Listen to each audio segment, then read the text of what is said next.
중국입니다. 중국이 인도네시아를 240시간 무비자 환승 대상국에 추가하며 총 55개국으로 확대했습니다. 이번 조치로 인도네시아 국민은 유효한 여권과 연결 항공권만 있으면 중국 내 60개 도시에서 최대 10일간 비자 없이 체류할 수 있게 됐는데요.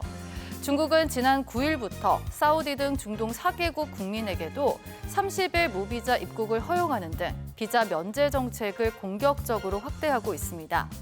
우리나라도 지난해 11월부터 대상국에 포함됐는데요. 그 결과 지난해 무비자로 중국을 찾은 외국인은 2천만 명을 넘었으며 이는 지난해 대비 2배 이상 급증한 수치입니다. 중국이 적극적인 비자 개방을 통해 국제적 영향력을 확대하고 있는 모습입니다. 네, 지난주 주목할 소식으로 중국이 비자 면제 국가를 확대하고 있다 이런 소식을 꼽으셨는데 아무래도 중국이 이제 관광 산업을 성장시키려는 것이 가장 큰 이유라고 봐야겠죠. 네, 그렇습니다. 중국이 이제 비자 개방 정책, 확대 정책을 갖다가 이제 강력하게 시행을 하고 있는데 이거는 역시 이제 그 관광 산업 진흥을 통한 내수 진작 거기에 이제 가장 큰 목적이 있다고 봐야 될 것 같고요. 네.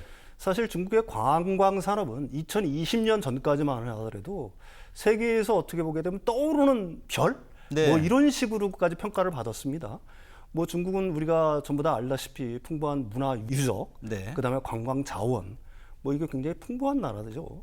사실 뭐 그 개혁 개방 정책과 맞물리면서 중국으로 이제 수많은 관광객들이 사실 입국을 하기 시작했습니다. 예.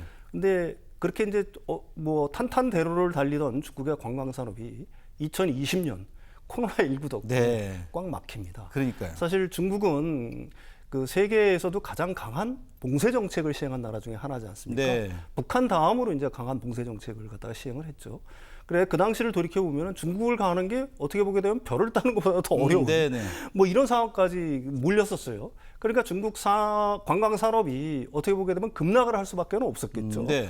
그 이후에는 또 어떤 일이 있었냐면은 코로나19가 이제 좀 잠잠해지고 나서는 느닷없이 중국 정부가 국가보건법을 갖다가 굉장히 강화했습니다. 네. 그래서 뭐 해외에서 들어오는 사람들에 대한 어떤 통제, 감시, 뭐 이런 정책들을 갖다가 굉장히 강화하는 일련의 어떤 정책들이 계속 유지가 되면서 중국의 관광 산업은 추락 일변도로 계속해서 급락을 했었습니다. 예. 그래서 23년 기준으로 제가 봤더니 입국자 수, 관광 수입 측면에서 전부 다 10위권 밖으로 밀려난 거예요. 네. 이거는 세계 2위 경제 대국이자 그렇게 풍부한 문화유산을 갖고 있는 나라로서는 어떻게 보게 되면 좀 수치스러운 일이다라고까지 얘기할 수 있을 정도로 예. 관광 산업이 어떻게 보면 급락을 한 거고요. 그래서 25년 3월에 중국 정부는 특단의 대책을 갖다가 만듭니다. 올해 3월이에요. 네. 그러니까 몇 달 안 됐습니다. 소비 진작 특별 행동 방안이라는 걸 발표했는데 예. 결국은 이제 이 정책을 갖다가 만든 이유는 지난 시간에도 말씀드렸듯이 중국의 이제 소비 둔화라든지 침체 양상이 워낙 깊으니까 그거에 대한 어떤 돌파구를 찾겠다. 그 중에 하나가 뭐냐면은 비자 면제 국가 확대 및 정책 개선. 네. 이것이 이제 그 중에 하나로 잡혀 있는 거거든요.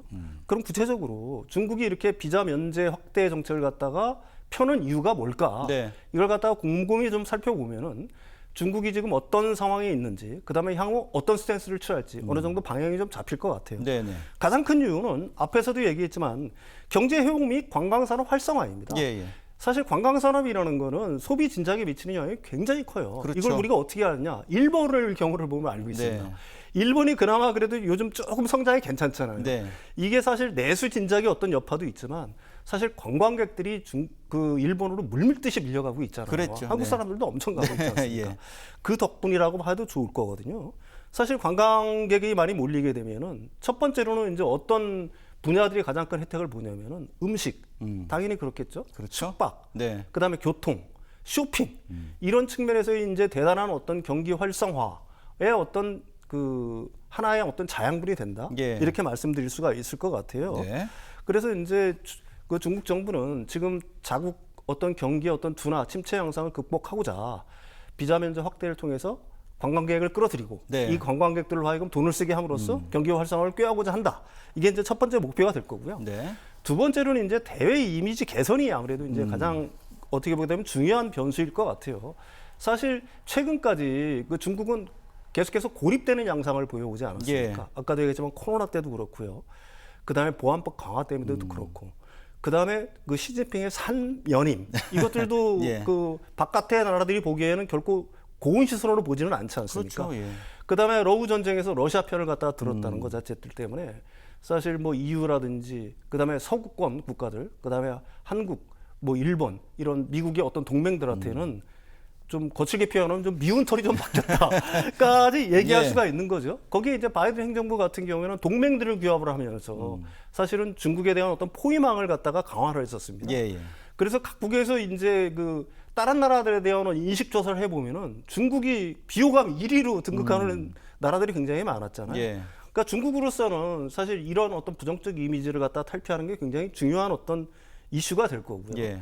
그걸 갖다 타파하는 하나의 도구로서 비자 면제 확대를 통하여서 우리들은 열심히 개혁 개방을 지금 하고 있다. 예. 그런 어떤 의지를 갖다가 보여준다라고 얘기할 수가 있는 거고요. 두 번째로는 이제 인적 교류 활성화도 굉장히 크지 않습니까? 그렇죠. 예. 사실 이제 문을 닫았던 나라가 이렇게 되다 보면은 계속해서 폐쇄 정책을 고집하다 보면은 네. 사실은 뭐 인적 교류라든지 어떤 비즈니스 교류 같은 것들이 축소될 위험성이 굉장히 크지 않습니까? 예. 이거는 자국의 어떤 발전에도 그렇게 결코 긍정적인 영향을 미치지는 않지 않겠어요? 네. 네. 그런 측면에서 이런 걸 갖다 탈피해서 역시 자국 어떤 성장이라든지 어떤 발전의 하나의 기틀을 만들겠다. 뭐 이런 어떤 의지가 돋보인다라고도 얘기할 수가 있는 거고요. 결국은 트럼프 행정부 들어서서는 이게 계속해서 반대 방향으로 가고 있는 것 같아요. 중국하고 미국하고는. 네. 바이든은 오히려 동맹들을 규합해서 우방을 만들고 네. 좀 개방하는 측면을 취했다라고 하게 되면은 반대로 그 당시에는 중국은 폐쇄적인 정책으로 돌아섰다가 트럼프 대통령이 등극하고 나서는 트럼프 대통령은 약간 다른 나라들에서 폐쇄적인 정책을 네네. 쓰고 있는 반면에 중국은 개방적 정책을 쓰고 있다는 것 자체가 약간 좀 아이러니하기도 합니다. 그러네요. 마지막으로 이제 외교적 전략이겠죠. 사실은 아까도 계속해서 말씀을 드리지만 그 바이든 행정부 때까지는 그 미국하고 미국의 동맹국들, EU, 일본, 한국 등이 이렇게 연합을 해서 중국을 네. 좀 포위하는 어떤 스탠스를 취하지 않았어요. 그런데 이걸 갖다가 중국 입장에서 이런 어떤 포위망을 갖다가 뚫어야 되겠다라는 네. 어떤 그런 의지가 좀 작용했을 것 같아요. 그 중에 하나가 이제 먼저 자국에 대해서 그렇게 우호적이지 않았던 국가들에 대해서 먼저 손을 내미는 네. 네. 대국의 어떤 그 아량 포용성을 갖다 보여준다는 예, 측면에서 그런 스탠스를 취하고 있는 거 아니냐. 이건 이제 우리나라 비자 면제의 경우를 보면 알 수 있어요. 예. 이게 작년 11월에 공교롭게도 11월에 우리나라한테 그 비자 면제 그랬죠. 정책을 갖다가 시행을 했거든요. 이 11월이 어떤 때냐면은 트럼프 2기, 그러니까 트럼프 당선이 굉장히 유력하던 시기였다는 시점이었습니다. 네네. 아, 그러니까 중국 입장에서는 트럼프가 대통령이 되면은 미중 간의 갈등이 더욱 격화될 거고 그렇다라고 한다면 그 중국 입장에서는 우리의 우군을 더 확보를 해야 되겠다. 그런 예. 측면에서 먼저 한국 정부한테 손을 먼저 이렇게 그 개선의 어떤 화해 제스처를 취한 게 아니냐. 예, 예. 이게 뭐 별거 아니지 않냐 이렇게 생각할 수가 있는데 사실은 1992년 한중 수교 이후 중국이 이런 스탠스를 취한 건 처음입니다. 예. 먼저 먼저 한 거잖아요. 예. 그런 의미에서 굉장히 의미가 있다라고 봐야 되겠다는 거고요. 네. 결국은 이것들은 대국이라는 어떤 이미지 강화를 통해서 사실 중국이 세계 무대에서 우뚝 설 수 있다. 우리는 미국처럼 폐쇄적인 어떤 정책을 취하는 게 아니라 우리는 개방 정책을 통해서 네. 다른 나라를 열심히 포용하려고 한다. 뭐 이런 어떤 의지를 보여줬다. 이렇게 얘기할 수가 있을 것 같아요. 네.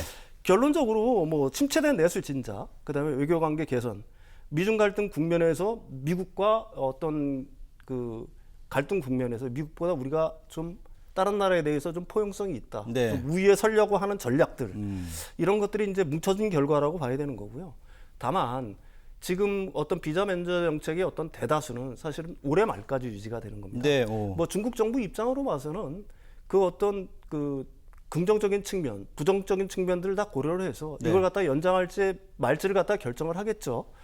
현재로서는 우리가 이제 좀 주목해서 봐야 될 거는 중국의 어떤 이런 열린 사회를 지향하는 어떤 스탠스들이 과연 얼마나 지속할 수 있을지 그 귀추가 어떻게 보면 주목되는 시점이다. 예. 이렇게 말을 할 수가 있을 것 같습니다. 일단 올해 2월이죠. 중국의 설인 춘제 기간에는 이제 외국인 관광객 수가 200% 이상 2024년 대비 증가했다고 하는데 아무래도 좀 연장하지 않을까 그런 쪽에 좀 무게 중심이 옮겨지지 않을까 그런 생각이 좀 들고요.